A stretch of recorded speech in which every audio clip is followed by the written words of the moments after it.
तो मग आता आपण काय केलं तर यमची व्हॅल्यू आपल्याकडे असते, एनची व्हॅल्यू असते, यमला मल्टिप्लाय करायचं एक्सने, एनला मल्टिप्लाय करायचं, वायने दोघांची बेरीज करायची. 0 आलं नसेल तर चेक करायचं की ते होमोजिनस आहे की नाही. तुम्हाला जर कळालं की ते होमोजिनस आहे तो इंटिग्रेटिंग फॅक्टर काढायचा. कसा काढतात, 1/, हे जे टर्म आहे ना पूर्ण ती करून टाकायची, त्याचं काहीतरी आन्सर येऊन जाईल. आता हे जे इंटिग्रेटिंग फॅक्टर आलेलं आहे त्याला आपलं MDX + NDY हे जे इक्वेशन आहे त्या प्रत्येक टर्मला मल्टिप्लाय करायचं. असं केल्यानंतर ते काय बनून जातं, एक्झॅक्ट, डायरेक्ट एक्झॅक्ट बनून जातं. तुम्ही चेक नाही करत बसायचं एक्झॅक्ट झालं की नाही, ते एक्झॅक्ट बनून गेलं. त्याच्यानंतर तुम्ही जनरल सोल्युशन काढून टाकायचं. या पद्धतीने हे करतात. आता आपण एक एक्झाम्पलच्या मदतीने ते करणार आहोत. तो आता आपल्याकडे जे आहे त्यांनी मला डिफरन्शियल इक्वेशन दिलेलं आहे. डिफरन्शियल इक्वेशन काय आहे, डिफरन्शियल इक्वेशन आहे XY - 2y² dx x² - 3xy dy = 0. तो जो पण डिफरन्शियल इक्वेशन आहे त्याला तुम्ही कुठल्या स्वरूपात बनवतात, त्याला बनवतात in the form of MDX + NDY = 0. त्या फॉर्ममध्ये आहे ना सर, कसं आहे बघा, dxला चिटकून m आहे, dyला चिटकून कोणतरी म्हणजे तो n आहे. याचा अर्थ असा झाला की mची व्हॅल्यू किती आली बाळांनो, XY - 2y². nची व्हॅल्यू काय आली बाळांनो, ती तुम्ही म्हणाल की सर मायनसला बी पकडा, -x² - 3xy, बरोबर आहे की नाही. तो mची व्हॅल्यू आणि nची व्हॅल्यू काढताना dxला चिटकून जो असतो तो असतो m, dyला चिटकून जो कोणी असतो बघा मायनस सगळं घेतला मी, तो काय असतो n. कोणाला डाऊट आहे का.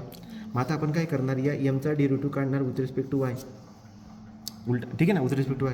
विथ रिस्पेक्ट टू y जर काढला तुम्ही mचा derivative, with respect to y काढताय, y with respect to y काढता ना, yचा डेरिव्हेटिव्ह तो 1 राहील सर, पण x कॉन्स्टंट राहील, yचा डेरिव्हेटिव्ह काय राहील 1, ठीक आहे.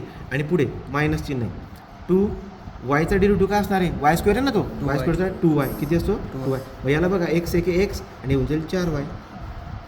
तुमचं बेसिक लावून तुम्हाला हे सॉल्व करायचं, हे जमून जाईल ना, ठीक आहे. आता इकडे या, आता nचा डेरिव्हेटिव्ह काढायचा with respect to x, n/x. काय करणार, मायनस चिन्ह इथं आहे, ठीक आहे. तुम्ही जर बघायला गेलं विथ रिस्पेक्ट टू x करताय 2x येऊन जाईल sir, with respect to x करताय हे -3y येऊन जाईल सर, याचा अर्थ हे -2x + 3y होऊन जाईल सर. काय दोघं सेम आहेत का, तुम्ही काही पण ॲडजस्टमेंट करून टाका तरी पण हे सेम होणार नाही.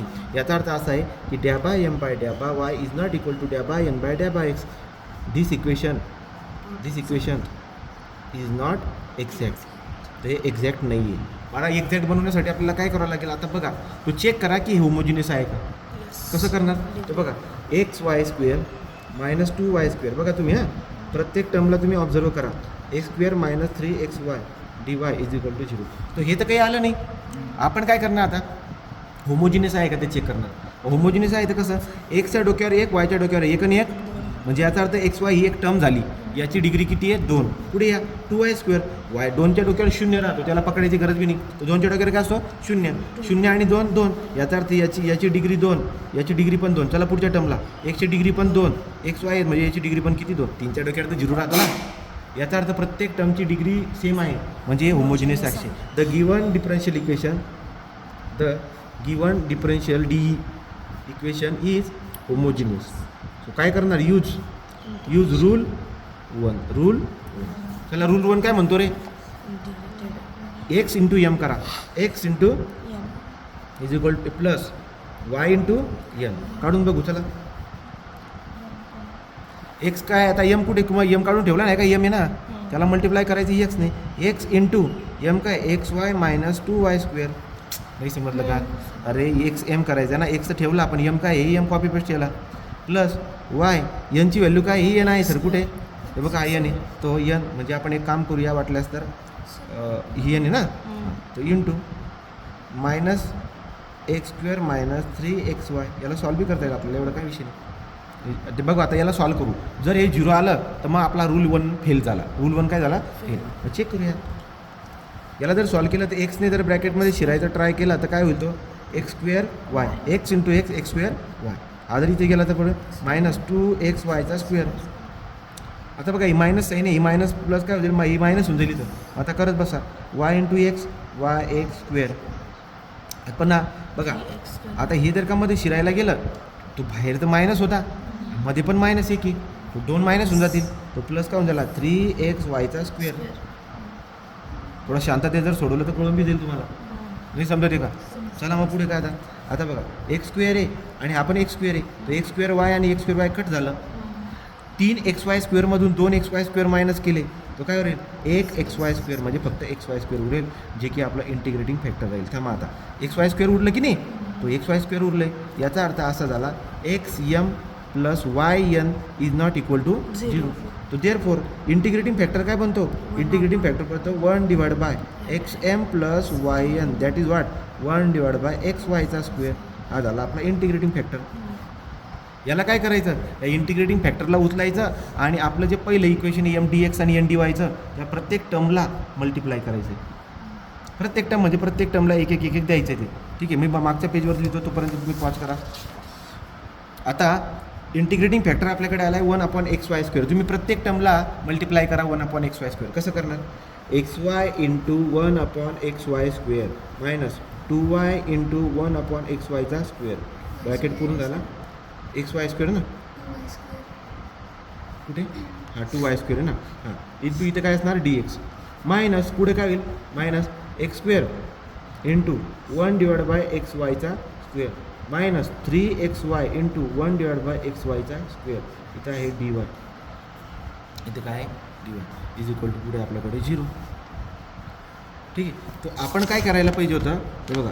आता हे मल्टिप्लाय केल्याच्यानंतर जे बनेल ते काय असणार? एक्झॅक्ट. ते काय असणार? एक्झॅक्ट. बरं मग करून बघू. बरं काय काय कट होईल बाळांनो सांगा. तुम्ही म्हणाल की सर एक्स वाय कटला तर इथे एक वाय उरेल ना हो. तर इथं उरणार 1 बाय वाय मायनस इथं बघा वाय स्क्वेअर कटला हे 2/x उरून जाईल बाळांनो. चेक करून घ्या तुम्ही डी एक्स मायनस इथं बघा हा इथला एक्स स्क्वेअर मधला एक्स जर मायनस केला तुम्ही एक कट जर केला तर तुमच्या लक्षामध्ये येऊन जाईल की सर वरती एक एक्स उरेल बरं का, खाली वायचा स्क्वेअर राहील मायनस इथला एक्स वाय स्क्वेअर कटला तर खाली एक वाय उरायला पाहिजे.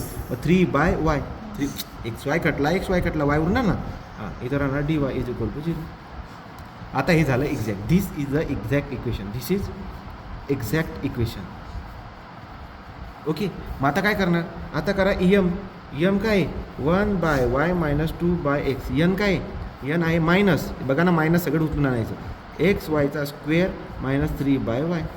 तुम्ही याला मोकळं पण करू शकता इकडच्या बाजूला. एम इज इक्वल टू आता आपण काय करणार डेरिव्हेटिव्ह घ्या. एमचा डेरिव्हेटिव्ह विथ रिस्पेक्ट टू काय घेणार? हे करत नका बसू. वाटलं डायरेक्ट सॉल्व्ह केलं तरी बस चालेल. तुम्हाला कळालं ना एक्झॅक्ट आहे. मग आता दिमाग नका लावत बसू. परत काढा आणि परत हे करा. खूप जास्त लेंदी होईल तो. हे एक्झॅक्ट आहे, फिक्स आहे. मग आता याचं उत्तर कसं काढतात? जनरल सोल्युशन सांगा. जनरल सोल्युशन काय आहे? Integration m d x plus integration n d y is equal to c. चला वायला कॉन्स्टंट माना. इथं बोला वाय कॉन्स्टंट निग्लेक्ट एक्स. मग याला आपण असं लिहून टाकू ना 1/y 2/x. अरे इथे काय येईल प्लस इंटिग्रेशन एक्सची टर्म निग्लेक्ट करा बाळांनो. इथे एक्स नाही इज नको आहे. हा एक्स आहे ना याच्यात हे नको आहे. मायनस आहे पुढे तो मायनस मायनस प्लस होऊन जाईल 3/y dy is equal to c. नाही जमलं? चला मग आता काय करणार? सेपरेट इंटिग्रेशन घ्या. Integration 1/y dx minus integration 2/x dx बरोबर plus integration 3/y dy is equal to c. Separate करून टाकलं मी.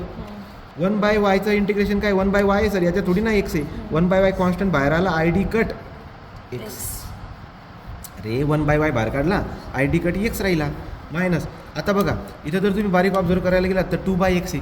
तो 2ला तुम्ही बाहेर जर काढलं तर 1/x राहील आणि 1/xचं इंटिग्रेशन काय राहतं? Log x. काय राहतं?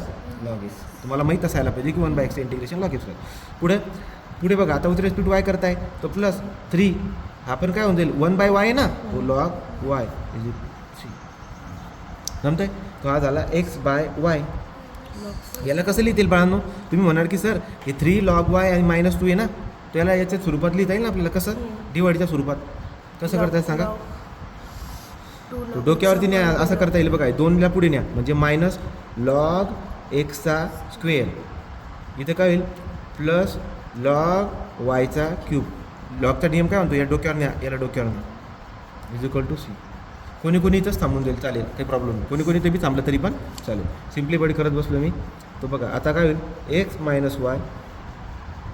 ठीक आहे ना? आलं का? तिथपर्यंत आलं. हां बस झालं मग. ठीक आहे थांबून घे. तो कशाला वाढीवपणा करायचा? ऑलरेडी खूप जास्त टाईम झालेला असतो. तिथपर्यंत आपला आन्सर आहे. This is the general solution of the differential equation.